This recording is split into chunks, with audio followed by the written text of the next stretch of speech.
For more than 3 decades, Kevin Kline was seen as one of Hollywood's most refined and respected actors, a man known for his charm, intelligence, and effortless ability to move between comedy, drama, and theater. To audiences, his life appeared remarkably stable, even enviable. While many stars were making headlines for chaos and controversy, Kline seemed untouched by scandal, quietly building a career defined by awards, critical praise, and carefully chosen roles. But behind that calm, polished image, there was a second life unfolding, one that remained hidden for nearly 30 years. Recent revelations have shocked longtime fans and industry insiders alike, forcing people to reevaluate everything they thought they knew about Kevin Kline. This wasn't the kind of double life, driven by reckless behavior or tabloid-fueled drama. Instead, it was something far more subtle, a carefully balanced existence shaped by private struggles, unspoken sacrifices, and decisions made far from the spotlight. For decades, Kline managed to keep these two worlds completely separate, even from those closest to him. What makes this story so unsettling is how convincingly it was concealed. Interviews, red carpet appearances, and public statements all painted the picture of a man fully at ease with fame and success. Yet behind closed doors, Kline was navigating pressures that few could have imagined, quietly carrying a weight that never reached the public eye. Now, as pieces of the truth finally surface, fans are left stunned, not by scandal, but by the realization that even the most composed figures can live deeply divided lives. Kevin Kline's public image was built on consistency, not just in talent, but in temperament. From the earliest days of his career, he was regarded as disciplined, intelligent, and remarkably grounded for someone navigating Hollywood's unpredictable landscape. Trained in classical theater, Kline emerged with a seriousness that set him apart from many of his peers. He wasn't chasing fame. He was chasing craft. Audiences saw an actor who seemed fully in control, someone who stepped into roles with precision and stepped away from the spotlight just as easily. What few realized was that this calm exterior masked a carefully divided life that would remain hidden for decades. Kline's rise began on the stage, not the screen. Long before movie audiences embraced him, he was immersed in theater, a world that demanded emotional exposure but also offered structure. That structure became essential to him. It allowed him to pour parts of himself into performance while keeping other parts tightly guarded. As his reputation grew, so did the expectations. Hollywood wanted more visibility, more accessibility, more of Kevin Kline the celebrity. But Kline resisted.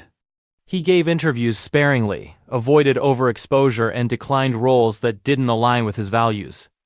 To the public, this looked like artistic integrity. Privately, it was also self-protection. Behind the scenes, Kline was managing two very different realities. One was the public-facing actor, confident, articulate, admired. The other was a man grappling with pressures that couldn't be shared openly without risking everything he had built.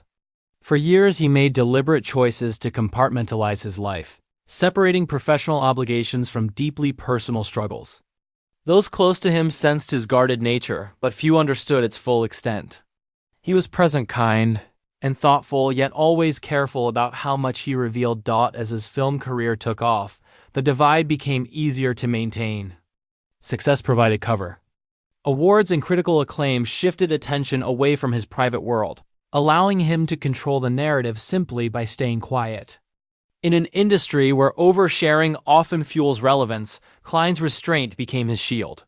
He was praised for avoiding scandal, for maintaining a long, steady marriage, and for choosing substance over spectacle. Ironically, this reputation made it even harder for anyone to imagine that there was more beneath the surface. What sustained this double life for so long was discipline. The same discipline that defined his acting. Kline treated privacy with the same seriousness as rehearsal. He planned carefully, spoke selectively, and trusted only a small inner circle. There were moments, according to those who later reflected on his life, when the emotional weight became heavy. Yet he carried it quietly, convinced that protecting others and preserving normalcy mattered more than personal release. This first section of Kevin Kline's story isn't about deception in the traditional sense. It's about survival. It's about how a man built two parallel worlds in order to function in one of the most invasive industries imaginable. For 30 years, he succeeded, not because he was hiding recklessly, but because he understood the cost of exposure. And as the truth begins to surface, it forces a new question. How many performances did Kevin Kline give offstage, just to keep his life intact? As Kevin Kline's career matured, the separation between his public and private worlds became more deliberate and more necessary. By the time he was firmly established as a respected film and stage actor, expectations around him had solidified. Audiences didn't just admire his performances, they admired the idea of him. He represented stability in an industry defined by excess. That image wasn't accidental. It was carefully maintained, because any fracture in it could have consequences far beyond headlines. At the height of his success, Kline was making choices that puzzled many in Hollywood. He turned down high-profile roles, stepped away from lucrative projects, and disappeared from screens for extended periods. To outsiders, this looked like confidence, the luxury of an actor who didn't need constant visibility. In reality, these absences were often necessary pauses. They allowed him to rebalance a life that was quietly pulling in opposite directions. Fame demanded openness. His private reality demanded silence. Those who worked closely with Kline often described him as intensely present on set, yet strangely elusive once filming ended. He was professional, warm, and generous, but rarely socialized beyond what was required. Invitations were politely declined. Personal questions were gently redirected. Over time, this behavior became accepted as part of who he was. Few pushed further because Kline never gave them a reason to doubt him.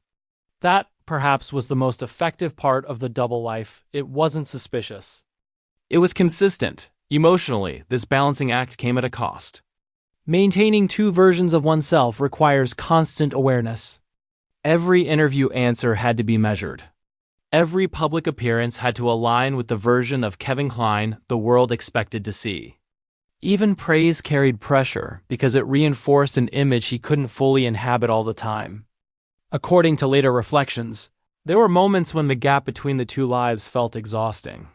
Not because he feared exposure, but because he feared losing control of the careful order he had built. Family life became both refuge and responsibility. Kline valued privacy fiercely, especially when it came to those closest to him. Protecting them meant protecting the boundary between what the world was allowed to know and what it never could. This wasn't secrecy born of shame, but of preservation. In an industry where personal lives are often consumed as entertainment, Kline chose restraint as an act of care. The double life wasn't about indulgence, it was about containment. Professionally, the tension began to shape his artistic choices. Kline gravitated toward roles that explored identity, restraint, and internal conflict, characters who carried unspoken truths. While audiences praised these performances for their depth, few realized how personal they were. Acting became the only place where fragments of his hidden self could safely surface, disguised as fiction.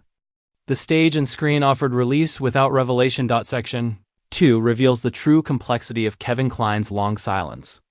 This was not a man recklessly hiding in plain sight. It was a man constantly negotiating survival, weighing honesty against consequence, exposure against stability. For 30 years, he chose balance over confession, believing that some truths were safer when carried quietly. And, as the story continues to unfold, it becomes clear that the most difficult performance of his career wasn't given to an audience at all. It was lived, day after day, behind closed doors.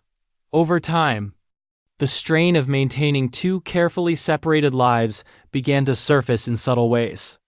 Nothing dramatic. No public collapse. No scandal. Instead, there were small shifts, changes in tone.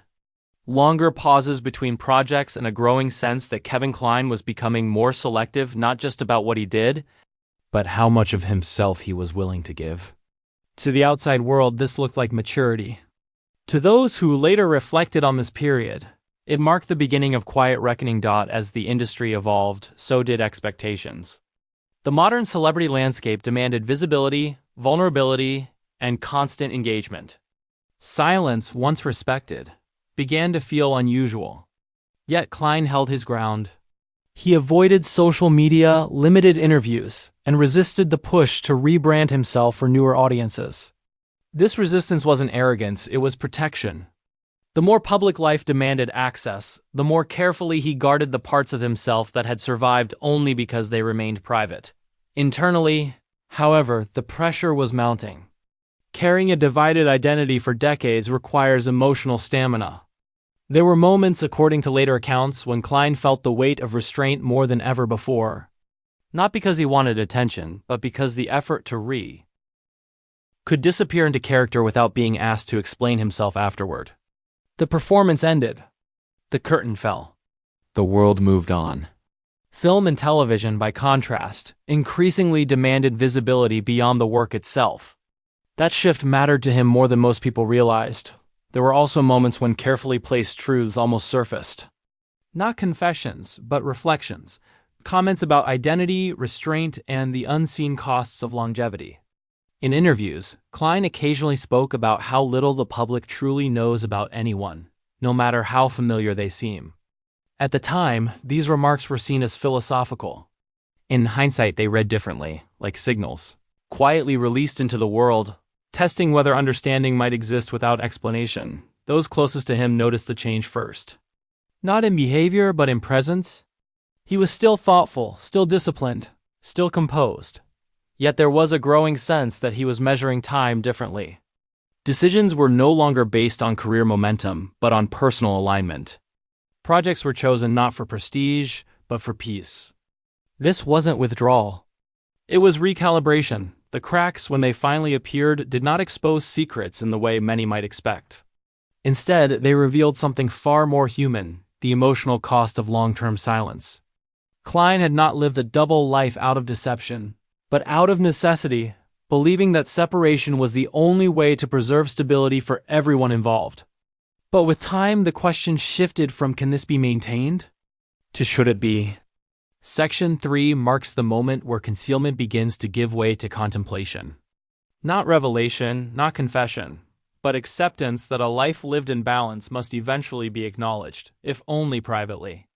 Kevin Kline wasn't preparing to shock the world. He was preparing to breathe more freely. And sometimes, the most profound turning points happen not when truths are exposed publicly, but when they are finally faced internally. When the truth surrounding Kevin Kline's long-maintained double life finally began to surface. It didn't arrive as a shocking confession or a dramatic expose. Instead, it emerged quietly through reflection, timing, and a gradual softening of boundaries he had protected for decades. What stunned people wasn't what was revealed, but how long it had been carried in silence. For 30 years, Kline had lived with an internal divide that few ever suspected. Not because he was misleading the public, but because he believed privacy was the price of stability. At this stage of his life, Kline no longer seemed interested in managing perception. He wasn't rewriting history or seeking sympathy.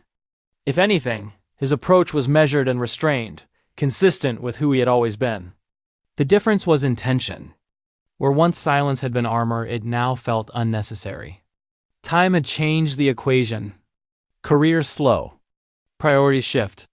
And the fear of disruption fades when weighed against the cost of continued concealment. What makes this revelation so impactful is how it reframes his entire career. Fans are revisiting performances with fresh eyes, recognizing the emotional depth he brought to characters who lived with restraint, duality, and unspoken truths. What once seemed like exceptional acting now feels deeply personal. The quiet intensity, the controlled delivery, the sense that something meaningful was always happening beneath the surface. These were not just artistic choices. They were reflections of lived experience. Importantly, this story is not about scandal. There's no betrayal, no recklessness, no harm inflicted for the sake of secrecy. Kline's double life was not one of indulgence but of endurance. It was shaped by responsibility to family, to career, to the people whose lives would be affected by public scrutiny. In choosing silence, he believed he was choosing protection. And for decades, that choice worked until the emotional cost began to outweigh the benefit. The public reaction has been strikingly thoughtful. Rather than outrage, there has been understanding. Many fans have expressed admiration for the discipline it must have taken to maintain such balance for so long. Others see their own lives reflected in his. the parts of themselves they keep hidden, the roles they play to survive, the truths they delay sharing until the time feels right. In that sense, Kline's story feels less like celebrity news and more like a human reckoning. For Kevin Kline himself, this moment appears to represent release rather than exposure. There is no sense of reinvention, no dramatic pivot. Just a quiet acceptance that the life he lived privately can now exist alongside the one the world knows. Not everything needs to be explained. Not every truth needs to be detailed. Sometimes acknowledgement is enough. Section 4 brings this story to its natural conclusion, not with shock, but with clarity. Kevin Kline did live a double life for 30 years, but not because he was hiding from the world. He was preserving something fragile. And now, as the divide finally dissolves, what remains is not mystery, but respect. Respect for a man who understood the power of restraint, the cost of silence, and the courage it takes to finally live as one whole self, without performance, without defense, and without fear.